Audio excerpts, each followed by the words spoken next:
نہیں میں ٹھیک ہوں، آسیہ بیگم نے ماہم کا سہارا لے کر اٹھتے ہوئے جواب دیا۔ سیٹھ ہمدان نے آسیہ بیگم کے چہرے پر تکلیف کے آثار دیکھ لیے تھے۔ آسیہ بیگم کو سلامت دیکھ کر لوگوں کو ہجوم چھٹ گیا تھا۔ آ جاؤ ہاسپٹل چلتے ہیں، شاید تمہیں زیادہ لگی ہے۔ نہیں میں ٹھیک ہوں، میں نے کہا نا چلو۔ ہمدان صاحب نے غصے سے ان کی بات کاٹی تھی اور آسیہ بیگم کو لگا تھا وقت کہیں نہیں گیا۔ اس کے سامنے کھڑا ہوا شخص آج بھی ویسے کا ویسا تھا جیسے کہیں کوئی تبدیلی نہیں آئی تھی، اور اسے سیٹھ ہمدان کو دیکھتے ہی اسے اپنی ڈائری میں لکھی غزل یاد آ گئی۔ تمہیں آسماں بنایا ہے اپنا تو آسماں سے گرا بھی سکتی ہوں، ستاؤ گے مجھ کو یوں ہی تو چھوڑ کر جا بھی سکتی ہوں۔ بے رحموں کی کمی کب ہے، میں اپنے زخموں پر مسکرا بھی سکتی ہوں۔ روتی ہی رہوں گی کیا ہمیشہ، ظالم ہوں تمہیں رلا بھی سکتی ہوں۔ تمہارے کہنے سے بے وفا ہو جاؤں گی کیا، یہ الزام میں تم پر بھی تو لگا سکتی ہوں۔ جاگے تھے جو جذبات محبت کے، انہیں میں گہری نیند سلا بھی سکتی ہوں۔ سہم لیا بہت تیرے چھوڑ جانے کے ڈر سے، اب اس خوف سے تجھے ڈرا بھی سکتی ہوں۔ چیخو مت میری جان، تمہاری آنکھوں پر ترس آتا ہے، ورنہ یہ تماشا میں بھی لگا سکتی ہوں۔ جیسے ہی وہ گلی میں داخل ہوئی تھی، ایک بڑی سی سیاہ رنگ کی گاڑی گلی سے مین روڈ پر داخل ہوئی۔ خانم چونکی تھی، ان کے محلے میں اس طرح کی گاڑی کسی کے نہیں تھی۔ وہ آس پاس کے گھروں کو جانتی تھی، شاید کسی نے نہیں لی ہو۔ وہ بڑبڑاتی ہوئی گھر کے جانب بڑھی، خلاف معمول پہلی دستک پڑی۔ دروازہ کھل گیا تھا جو ماہم نے کھولا تھا۔ امی کدھر ہیں؟ خانم کو حیرت ہوئی۔ اندر ہے۔ ماہم تھوڑی سنجیدہ تھی۔ خانم نے قدم تیزی سے کمرے کی طرف بڑھائے۔ اماں کیا ہوا آپ کو، طبیعت ٹھیک ہے نا؟ آسیہ بیگم کو بستر میں لیٹے دیکھ کر خانم ایک دم پریشان ہو گئی تھی۔ ہاں میں ٹھیک ہوں، آسیہ بیگم نے مسکرا کر جواب دیا۔ بازار سے واپسی پر چھوٹا سا ایکسیڈنٹ ہو گیا تھا اماں کیا؟ ماہم نے جیسے دھماکہ کیا تھا، خانم تو جیسے سن ہو گئی تھی۔ ارے نہیں میں بالکل ٹھیک ہوں، کچھ نہیں ہوا مجھے، تم اپنی آنکھوں سے دیکھ لو، آسیہ بیگم نے خانم کے پیلے پڑتے چہرے کو دیکھتے ہوئے کہا۔ اور کمال یہ ہے کہ وہ گاڑی والا امی کا کزن نکلا جو ابھی گیا ہے۔ ماہم کی بات پر خانم کو وہ گاڑی یاد آ گئی۔ انہیں نظر نہیں آیا کیا؟ ایسے کیسے انہوں نے؟ خانم کے آنسو جیسے گلے میں اٹک گئے تھے۔ غلطی اس کی نہیں ہے، میرا ہی دھیان نہیں تھا، اور خوشی ہے مجھے اس بات کی، اگر میں اس کی گاڑی سے نہ ٹکراتی تو ہم دوبارہ کبھی نہ ملتے۔ چلو اس بہانے ملے تو صحیح۔ آسیہ بیگم کے لہجے میں واقعی خوشی تھی، جبکہ خانم پریشان ہو گئی تھی۔ اگر امی کو کچھ ہو جاتا، وہ اس خیال سے ہی گھبرا گئی تھی۔ ان کا واحد سہارا اس دنیا میں ان کی ماں ہی تھی۔ وہ شکر ادا کر رہی تھی اللہ کا جس نے ان پر اپنا رحم کر دیا تھا۔ آسی نے اتنے سال بیوگی اور غربت میں اس چھوٹے سے گھر میں گزار دیے، میں کیسا انسان ہوں، کبھی پلٹ کر خبر تک نہ لی۔ سیٹھ ہمدان گاڑی ڈرائیو کرتے ہوئے سوچ رہے تھے، اتنے پیارے بچے ہیں، اگر آج میری وجہ سے آسی کو کچھ ہو جاتا تو میں کبھی خود کو معاف نہیں کر پاتا۔ آسیہ بیگم کی اجڑی حالت دیکھ کر کہیں دور بہت پرانے سوئے جذبات ایک دم جاگے تھے۔ وہ جتنی اہم اس کے لیے کل تھی، آج بھی اتنی ہی تھی۔ وہ کبھی اسے نہیں بھولا تھا، آج بھی نہیں۔ خانم کا آج کالج میں آخری دن تھا، اس کے 2 ماہ پورے ہو گئے تھے۔ کالج کا مستقل ٹیچر واپس آ گیا تھا، ویسے بھی اس کے اپنے پیپر ہونے والے تھے، وہ مزید جاب نہیں کر سکتی تھی۔ پہلے لیکچر میں آرجے نہیں تھا، خانم نے شکر ادا کیا تھا۔ بچوں نے آج کبھی بھی نہیں پڑھا تھا، کچھ بھی نہیں پڑھا تھا، بلکہ خانم نے ان سے اپنی کچھ باتیں شیئر کی تھی اور انہیں بہت سی اچھی باتیں بتائی تھی۔ اس وقت وہ اسٹاف روم میں اکیلی بیٹھی تھی جب اسٹوڈنٹس کا گروپ اس کے پاس آیا تھا۔ یہ وہ بچے تھے جنہیں وہ بہت پسند آئی تھی۔ میم ہمیں آپ کا آٹوگراف چاہیے۔ خانم حیران ہوئی، اس نے کبھی اپنی اسٹوڈنٹ لائف میں یہ کام نہیں کیا تھا۔ لیکن کیوں؟ اس نے پوچھا۔ ہمیں یاد رہے گا کہ مس خانم نے ہمیں پڑھایا تھا کبھی۔ ان کی عجیب و غریب خواہش پر خانم نے ان کی ڈائری پر کچھ اقوال لکھ کر اپنا نام لکھ دیا تھا۔ سب چلے گئے تھے، حفصہ رہ گئی تھی۔ آپ کو کیا چاہیے؟ خانم نے سوالیہ نظروں سے پوچھا۔ آنکھیں کھول کر تو سبھی لکھ لیتے ہیں، سبھی سائن کر لیتے ہیں، میں چاہتی ہوں کہ آپ آنکھیں بند کر کے میری ڈائری پر سائن کریں۔ یہ کیا بات ہوئی؟ مجھے نہیں آتے سائن کرنے آنکھیں بند کر کے، خانم نے جواب دیا۔ پلیز میم پلیز، آپ میرے لیے اتنا نہیں کر سکتی، اتنی سی گزارش قبول کر لیں۔ حفصہ نے منت کی۔ ٹھیک ہے مجھے قبول ہے، لاؤ کدھر کرنے ہیں سائن؟ خانم نے کچھ نہ سمجھتے ہوئے زبردستی مسکراہٹ چہرے پر لا کر حامی بھری تھی۔ جتنے صفحات پر میں کہوں گی آپ نے اتنی بار سائن کرنا ہے، حفصہ نے کہتے ہوئے اپنی ڈائری آگے بڑھائی۔ خانم نے آنکھیں بند کر کے پہلے صفحے پر سائن کیا۔ بس؟ نہیں میم، اور بھی کرنے ہیں۔ نہ جانے کتنی جگہ پر اسے سائن لے چکی تھی۔ اب کھولوں آنکھیں؟ جانے کیوں ہانم کو عجیب سا محسوس ہوا تھا۔ اس کی چھٹی اس نے کوئی الارم بجایا تھا، افسا نے کوئی جواب نہیں دیا۔ کھول لیں آنکھیں مس ہانم۔ وہ آواز اسے کرنٹ کی طرح لگی تھی۔ ہانم نے جھٹ سے آنکھیں کھولی تھی۔ سامنے روحان جبیل کھڑا تھا، زہریلی مسکراہٹ لیے۔ ہانم کو کچھ غلط ہونے کا احساس ہوا تو اس کے ہاتھ میں کچھ کاغذ تھے۔ تم یہاں کیا کر رہے ہو؟ وہ چیخی۔ ریلیکس ٹیچر جی، یہ دیکھیے، بقول آپ کے میں نے آپ کو دنیا کی بدقسمت ترین لڑکی بنا دیا ہے۔ آرجے نے وہ کاغذ اس کی جانب بڑھائے۔ کیا ہے یہ؟ ناگواری سے پوچھا گیا۔ خود دیکھ لو۔ وہ گہری نظروں سے اسے دیکھ رہا تھا۔ کاغذ پر نظر پڑتے ہی ہانم کا دماغ الٹا تھا۔ وہ نکاح نامہ تھا جس پر اس کے سائن موجود تھے۔ حفصہ اسے دھوکہ دے گئی تھی۔ ہانم کو اپنا سر چکراتا محسوس ہوا تھا۔ کیا بکواس ہے یہ؟ مشکل سے ہمت جمع کر کے ہانم نے وہ کاغذ اس کے منہ کی طرف اچھالا تھا، بلکہ منہ پر مارا تھا۔ اف، آہستہ بولو مسز، تم نے ہی کہا تھا نا دنیا کی بدقسمت ترین لڑکی ہوگی جس کی قسمت میں روحان جبیل داخل ہوگا۔ لو اب میں نے تمہیں ہی بدقسمت بنا دیا۔ وہ آنکھ دباتے ہوئے بولا تھا اور پھر ٹانگ پر ٹانگ جما کر آرام سے صوفے پر بیٹھ گیا تھا۔ ہانم کو تو اس کی بات سن کر ٹھنڈے پسینے آ گئے تھے۔ اس نے چاروں طرف دیکھا تھا اور شکر کیا تھا کہ وہاں کوئی موجود نہیں تھا۔ اپنی بکواس بند کرو، میں ابھی پرنسپل کو بتاتی ہوں تم نے انتہائی شرمناک حرکت کی ہے۔ ہانم کا دل کر رہا تھا کہ وہ اسے مار ڈالے۔ اس کا دل ڈوب رہا تھا۔ اور تمہیں کیا لگتا ہے وہ تمہارا یقین کریں گی؟ وہ ہنسا تھا، جبکہ ہانم کو سمجھ نہیں آ رہا تھا کہ کیا کرے۔ تمہاری اس بکواس سے مجھے کوئی لینا دینا نہیں۔ ہانم نے قدم باہر کی جانب بڑھایا۔ نکاح ہو گیا ہے ہمارا مس ہانم، وہ سکون سے کہتا اسے آگ لگا گیا تھا۔ نکاح کوئی بچوں کا کھیل ہے جو سائن کرنے سے ہو جائے گا؟ وہ مذاق اڑانے والے لہجے میں بولی تھی۔ لڑکی کی رضامندی چاہیے ہوتی ہے نا، وہ مجھے مل گئی۔ آرجے نے نکاح نامے کی طرف اشارہ کیا جسے وہ نیچے سے اٹھا چکا تھا۔ اور تم نے بھی قبول کر لیا ہے؟ ٹھیک ہے، مجھے قبول ہے، لاؤ کدھر کرنے ہیں سائن؟ وہ اس کی آواز ریکارڈ کر چکا تھا۔ ہانم نے دنگ رہ گئی تھی۔ باقی کی کارروائی اب دیکھ لو۔ اس نے موبائل پر کسی کا نمبر ملایا تھا۔ ہاں مکی، لڑکی نے سائن کر دیے ہیں، مولوی کو کہو کہ نکاح پڑھائے۔ اس کے الفاظ نے ہانم کے پیر نیچے سے زمین کھینچ لی تھی۔ دوسری طرف سے مولوی کی آواز ابھری تھی۔ وہ نکاح پڑھا رہا تھا۔ کیا آپ کو قبول ہے؟ ہانم نے باقاعدہ اپنا اور روحان جبیل کا نام سنا تھا، اور روحان نے کس قدر چالاکی سے مولوی کے پوچھنے پر ہانم کی ریکارڈ کی گئی آواز سے صرف قبول ہے کو مولوی تک پہنچایا۔ اس کے اس طرح کرنے پر ہانم پھٹی پھٹی نگاہوں سے اسے دیکھ رہی تھی۔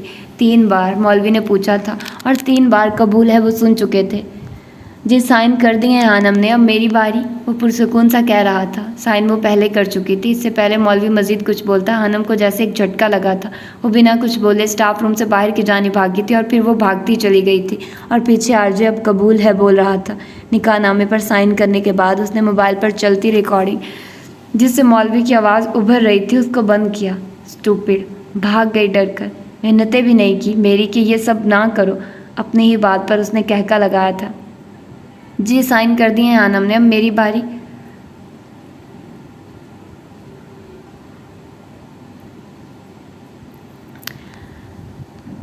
وہ ایک جھٹکے سے صوفے سے اٹھا تھا، نکاح نامے کو پھاڑنے لگا تھا، پھر اچانک کچھ سوچ کر رک گیا۔ کیا پتہ کبھی زندگی میں اس کی ضرورت پڑ جائے، اس نے خود سے کہا تھا۔ اسے اس وقت نہ تو اس نکاح میں کوئی دلچسپی تھی اور نہ ہی ہانم نے۔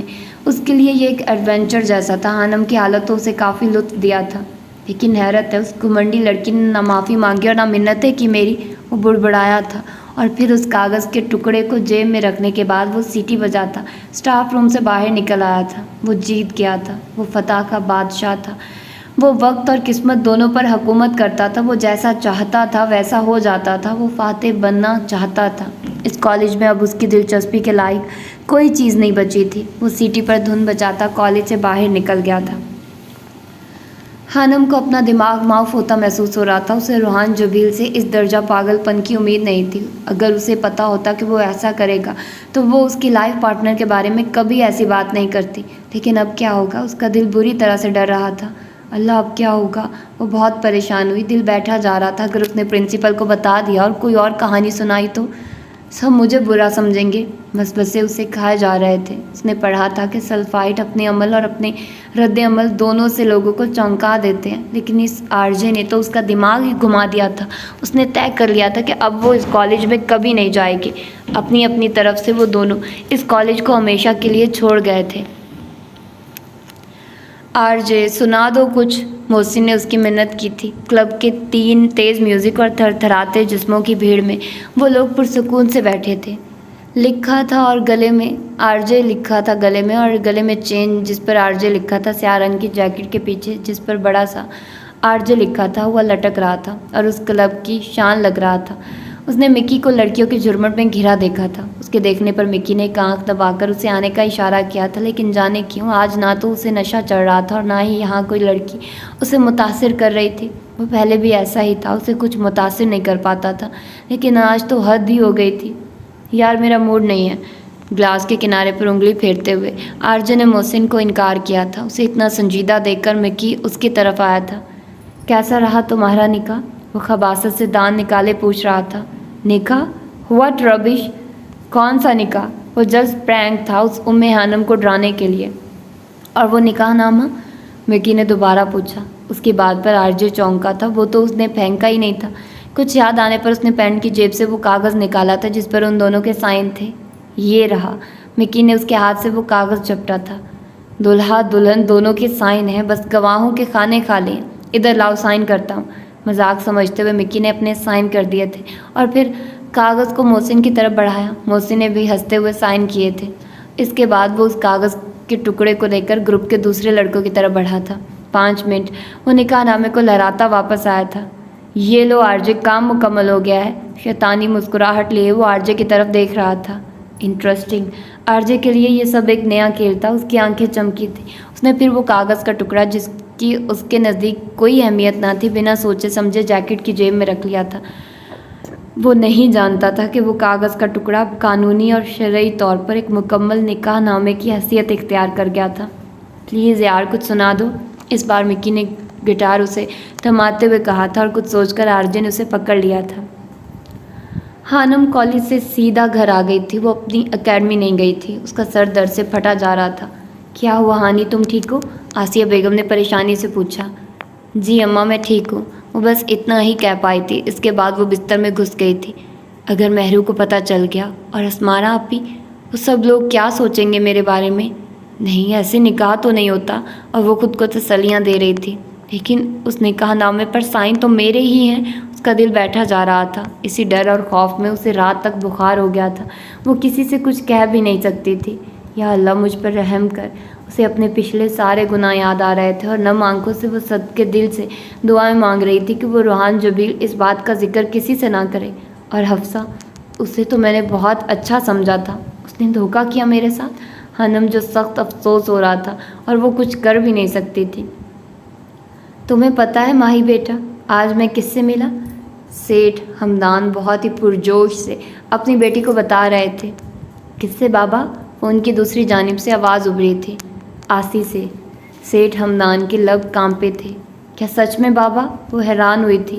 ہاں، اور اس کی حالت دیکھ کر مجھے بہت افسوس ہوا خود پر۔ میں بہت شرمندہ ہوں، ایک ہی شہر میں رہتے ہوئے میں نے کبھی جا کر اس کی خبر نہیں لی۔ سیٹھ ہمدان سچ میں بہت افسوس تھا۔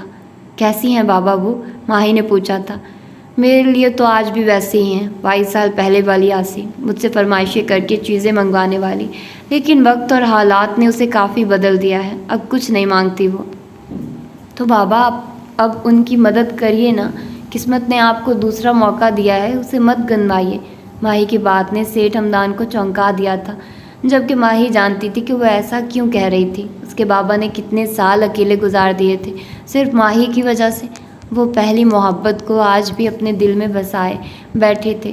یہ قدرتی امر ہے، انسان اپنی پہلی محبت کو چاہ کر بھی بھول نہیں سکتا۔ وہ گلے کا تاگ بن کر ہمیشہ ساتھ رہتی ہے، ہر لمحے اپنے ہونے کا احساس دلاتی ہے۔ یہ ایک خالص جذبہ ہے جسے چاہ کر بھی ہم بھلا نہیں سکتے۔ پہلی محبت پرانے مقدمے کی طرح ہوتی ہے، نہ ختم ہوتی ہے، نہ انسان باعزت بری ہوتا ہے۔ اور محبت نہ ملنے کا دکھ ماہی سے بہتر کون جانتا تھا۔ محبت جن سے ہوتی ہے، انہیں کھونے کا ڈر ہر وقت دامن گیر رہتا ہے۔ یقین کی آخری منزل پر آ کر بھی کوئی جذبہ، کوئی شک، کوئی اندیشہ بہت بے چین رہتا ہے۔ محبت جن سے ہوتی ہے انہیں کھونے کا ڈر ہر وقت دامن گیر رہتا ہے۔ کہیں یہ وصل کے لمحے بدل جائیں نہ فرقت میں، کہیں یہ قرب کی گھڑیاں جدائی میں نہ ڈھل جائیں، کہیں ایسا نہ ہو کہ کوئی اس کو بدگماں کر دے، کہیں ایسا نہ ہو وہ مہرباں آنکھیں بدل جائے، کہیں ایسا نہ ہو یہ گرم جوشی سرد پڑ جائے، تپا کے جہاں سے ملنے کی روش یخ بستہ ہو جائے، ادائے دلبرانہ بے رخی کا روپ دھارے اور دل کا درد بن جائے۔ محبت جن سے ہوتی ہے انہیں کھونے کا ڈر ہر وقت دامن گیر رہتا ہے۔ کبھی محفل میں سب کے سامنے وہ احتیاطاً بھی نظریں چرا جائے تو دل پر چوٹ لگتی ہے، آنسوؤں کا مے برستا ہے۔ کبھی مصروفیت میں فون کی گھنٹی کا وہ نوٹس نہ لے اور رابطے کا سلسلہ موقوف ہو جائے، دھڑک اٹھتا ہے دل، کیا جانیے کیا ہو گیا اس کو، توجہ میں کمی کیوں آ گئی، کیوں اس کی جانب ایک سناٹا سا چھایا ہے، جو اپنا اس قدر اپنا تھا آخر کیوں پرایا ہے۔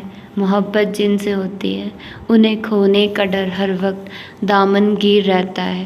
محبت جن سے ہوتی ہے۔ سنو آرجے، تم نے دوبارہ مس ام خانم کو تنگ تو نہیں کیا؟ حشام لیپ ٹاپ کی اسکرین پر نظر آنے والے آرجے سے پوچھ رہا تھا۔ حشام کی بات سن کر وہ ایک دم چونکا تھا۔ کیا بات ہے شامو کاکا، ویسے تو تمہیں لڑکیوں کے نام یاد نہیں رہتے اور مس ام خانم تمہیں بڑی یاد ہے، آرجے شرارت سے کہہ رہا تھا۔ کیونکہ میں تمہیں اچھے سے جانتا ہوں۔ بتاؤ تنگ تو نہیں کیا نا؟ حشام کو نہ جانے کیوں فکر ہو رہی تھی۔ وہ اتنے دنوں سے پوچھنا چاہ رہا تھا لیکن ہمت نہیں ہوئی۔ وہ جانتا تھا کہ آرجے کتنا چلاک ہے۔ نہیں تنگ نہیں کیا، بس بھگا دیا ایک چھوٹا سا ڈرامہ کر کے۔ کیسا ڈرامہ؟ حشام چونکا۔ پھر کبھی بتاؤں گا شامو کاکا، مجھے ابھی کچھ کام ہے۔ اس سے پہلے حشام کچھ کہتا وہ آف لائن جا چکا تھا۔ پتہ نہیں اب اس نے کیا کیا ہوگا اس معصوم کے ساتھ۔ حشام کو فکر ہو رہی تھی لیکن وہ کچھ کر نہیں سکتا تھا۔ آرجے اپنی نئی ویڈیوز جو اس نے اپلوڈ کی تھی انہیں چیک کر رہا تھا، اس کی ویڈیوز پر ریئیکٹ کر رہی تھی اور فالوور پچھلے ایک ہفتے سے ایک نئی تعریف الگ۔ وہ کبھی کسی کے کمنٹس نہیں پڑھتا تھا، البتہ کبھی کبھی کچھ چیزیں اسے مسکرانے پر مجبور کر دیتی تھی۔ Can we be friends? اس نئی لڑکی رحمہ کی طرف سے میسج آیا تھا۔ آرجے نے اس کے ٹائپ کیے گئے میسج کو اسکین کیا تھا اور پھر بلا اختیار ہی وہ ہنس دیا تھا۔ Don't try to make me fool miss Shalini. وہ ایک سیکنڈ کے اندر اسے حقیقت سے روشناس کرا گیا تھا۔ اسٹوپڈ، وہ بڑبڑایا تھا، جبکہ دوسری جانب شالنی اس کا میسج پڑھ کر حیران و پریشان رہ گئی تھی۔ وہ انسان تھا یا کوئی جادوگر؟ اسے بے وقوف بنانا واقعی ناممکن تھا۔ وہ کچھ دیر شاکڈ رہی تھی اور پھر زیر لب مسکرا دی تھی۔ اس کا انتخاب 100% درست تھا۔ اس سے پہلے کہ یہ آنسو کہیں ہجرت کر لیں، آ کسی روز تیرے غم کی ضیافت کر لیں، اس نے جاتے ہوئے پرسے میں یہی بولا تھا۔ اب یہ بہتر ہے کہ یادوں پہ قناعت کر لیں، گاؤں سب ہار کے ہم جو کبھی واپس لوٹیں، کیا ہی اچھا ہو اگر تیری زیارت کر لیں، تو کہیں ہم کو ملے تو لپٹ کر تجھ سے اتنا پھر روئیں کہ ضائع یہ بصارت کر لیں۔ کانپ اٹھتا ہوں میں اب دیکھ کے ہنستے چہرے، لوگ یہ بھی نہ محبت کی حماقت کر لیں، اس محبت پہ بھی تم نے جو ستم ڈھائے ہیں، عین ممکن ہے کہ ہم تم سے عداوت کر لیں۔ خانم پچھلے 2 دنوں سے اکیڈمی نہیں گئی تھی۔ بخار اس کی جان نہیں چھوڑ رہا تھا۔ اسے ڈر تھا کہ اگر وہ اکیڈمی جائے گی تو مہرو سے سوال کرے گی۔ موبائل پر آنے والی ہر کال پر وہ ڈر جاتی تھی۔ اسے لگتا تھا کہ ابھی پرنسپل کا فون آئے گا اور پھر اس کی انسلٹ ہوگی۔ ابھی بھی موبائل پر ہونے والی بب پر وہ گھبرا گئی تھی، لیکن پھر نمبر اور میسج دیکھ کر وہ چونکی تھی۔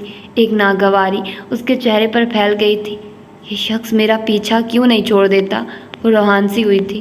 بہت کچھ تھا جو وہ کہنا چاہتی تھی، لیکن کچھ تھا جو وہ بتانا چاہتی تھی، لیکن اسے سمجھ نہیں آتا تھا کہ وہ اپنے احساسات کو کس سے شیئر کرے۔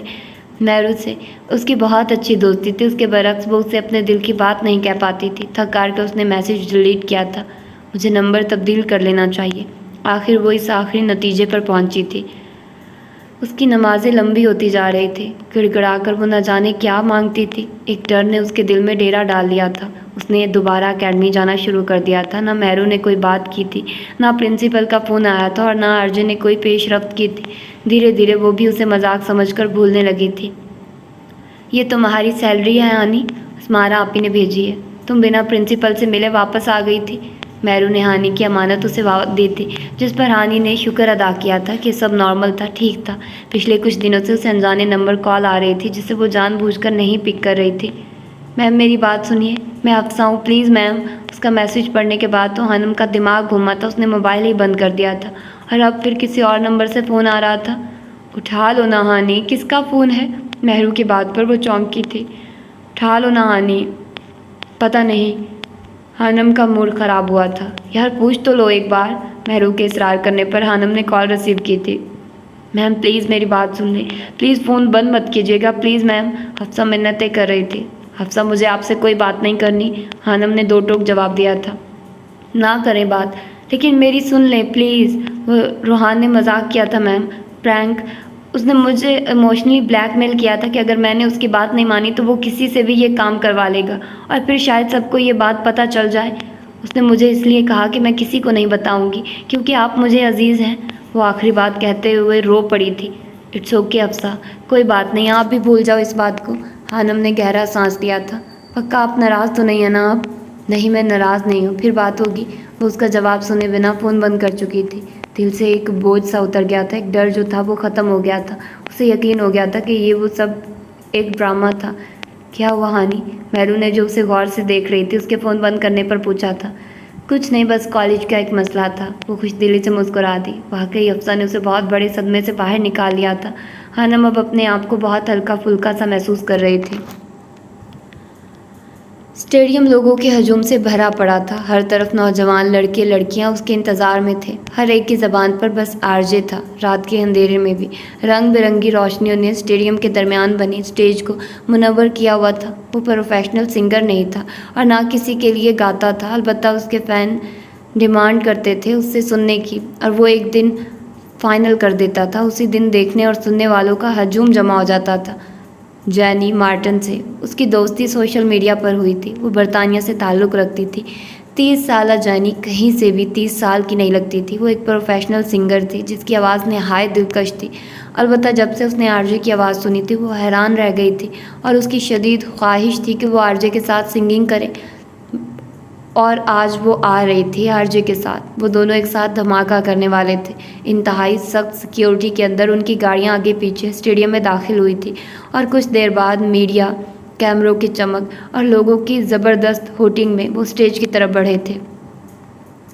رات تقریباً 2 بجے شو ختم ہوگا، اور اس کے بعد جینی کی خواہش پر وہ دونوں واپس ہوٹل جائیں گے۔ جینی کی یہ خواہش آرجے لازمی پوری کرے گا۔ ایک بار وہ دونوں ہوٹل پہنچ جائیں پھر ہمارا کام آسان ہو جائے گا، وہ پروجیکٹر کے سامنے کھڑی بتا رہی تھی۔ اسکرین پر اسٹیڈیم کے اندر باہر، اسٹیڈیم سے ہوٹل تک اور ہوٹل کے اندر تک ہر چیز کا نقشہ تھا، اور دوسری اسکرین پر اسٹیڈیم کی ویڈیو نظر آ رہی تھی۔ دھیان رہے، اس بار پلان فیل نہیں ہونا چاہیے، باس نے سخت تنبیہ کی تھی۔ لڑکی نے اس بات میں سر ہلا دیا تھا۔ جینی اور آرجے دونوں سیاہ رنگ کے کپڑوں میں تھے۔ جینی نے گھٹنوں تک آتے شارٹ کپڑے پہن رکھے تھے، جبکہ آرجے گھٹنوں سے پھٹی جینز پہنے، جس کی بلیک جیکٹ بھی جگہ جگہ سے پھٹی ہوئی تھی۔ ربر بینڈ سے بالوں کو پیچھے کی جانب کیے، گلے اور بازوؤں میں لٹکتے بینڈ جن پر آرجے واضح لکھا چمک رہا تھا۔ وہ دونوں عوام کی توجہ کا مرکز بنے تھے۔ گٹار ہاتھ میں پکڑے وہ اسٹیج پر جھول رہا تھا۔ جینی اس سے 10 سال بڑی تھی اور تھی برٹن، لیکن آرجے کہیں سے بھی نہ اس سے متاثر نظر آ رہا تھا اور نہ ہی وہ خوف کا شکار تھا۔ اس کا اعتماد دیکھنے لائق تھا۔ I am so lonely broken angel, I am so lonely listen to my heart. Jenny نے گانا شروع کیا تھا۔ من دوستے دارم با چشم من گریا ندا نہ نمی تونم بدون تو حالم بدا۔ آرجے اپنی طلسماتی آواز سے ایک بار پھر سحر پھونک رہا تھا۔ لوگ دیوانوں کی طرح انہیں سن رہے تھے۔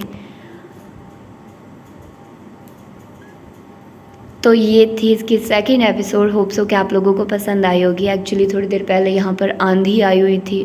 میں نے اس کا لاسٹ والا پارٹ ابھی ریکارڈ کیا ہے، پہلے والا میں نے ایک دن پہلے کیا تھا۔ تو آندھی آئی ہوئی ہے اور بہت مجھے لگا تھا کہ بہت زیادہ آواز آ رہی ہوگی، کھڑکیاں شور کریں گی یہ وہ، لیکن ایسا سچ نہیں ہوا۔ اور باقی ناول بہت زبردست لگ رہا ہے، مجھے بہت پسند آ رہا ہے، اور میں نے اس کو کل اپلوڈ کرنا تھا، لیکن میں نے مطلب آئی مین ٹو سے کہ میں نے ابھی ناول اپلوڈ نہیں کیا ہے۔ میں نے اس کی سیکنڈ ایپیسوڈ ریکارڈ کیا، لیکن میں ناول ابھی اپلوڈ نہیں کیا، کیونکہ میرا خیال ہے کہ میں تھوڑا خود پڑھ لوں، 2-3 ایپیسوڈز تک پڑھ لوں، کیونکہ جب ریویو آتا ہے تو لوگ کہتے ہیں آپ کو یہ نہیں کرنا چاہیے تھا سٹارٹ، یا یہ اچھا ناول نہیں تھا، یا آپ کوئی اور سٹارٹ کرتی یہ وہ، تو اس طرح کے کمنٹس پڑھ کر نا میرا دل خراب ہو جاتا ہے، تو پھر میں آگے ریکارڈ نہیں کر پاتی، اور میرا بھی وہ ابھی ناول تک اتنا وہ انٹرسٹ کریٹ نہیں ہوا ہوتا نا، تو میرا بھی پھر دل خراب ہو جاتا ہے، میں ریکارڈنگ ہی نہیں کر پاتی۔ تو پھر میں نے یہی بیٹر سمجھا کہ چلو ٹھیک ہے، اب ایک دن کا اور گیپ لے لیتی ہوں، ایک دن بعد اپلوڈ کر دوں گی۔ تو اب میں کل مطلب اب میں آلریڈی اپلوڈ کر چکی ہوں پہلی ایپیسوڈ، اور دوسری ایپیسوڈ بھی آپ لوگوں کو مل گئی ہے، لیکن اب میں ریکارڈ کر رہی ہوں تو میں بتا رہی ہوں کہ میں کل اپلوڈ کروں گی۔ اور باقی گرمی بہت زیادہ ہے، بہت ہی زیادہ ہے یار، عید آنے والی ہے، اور بس آج کل یہی چل رہا ہے۔ اگر آپ لوگ نمل سننا چاہ رہے ہیں، نمل کمپلیٹ ہو چکا ہے بکس فار ایور چینل پر، آپ لوگ سرچ کر سکتے ہیں، آپ لوگوں کو مل جائے گا، ٹھیک ہے؟ اور اپنا فیڈ بیک دیجیے گا کہ آپ لوگوں کو یہ سلفائڈ ناول کیسا لگ رہا ہے، اور مجھے تو بہت مزے کا لگ رہا ہے، تو ہوپ سو کہ آگے بھی اچھا ہی ہو۔ تو پھر ملتے ہیں انشاءاللہ اس کی 3rd ایپیسوڈ میں، اپنا ڈھیر سارا خیال رکھیے گا، اللہ حافظ۔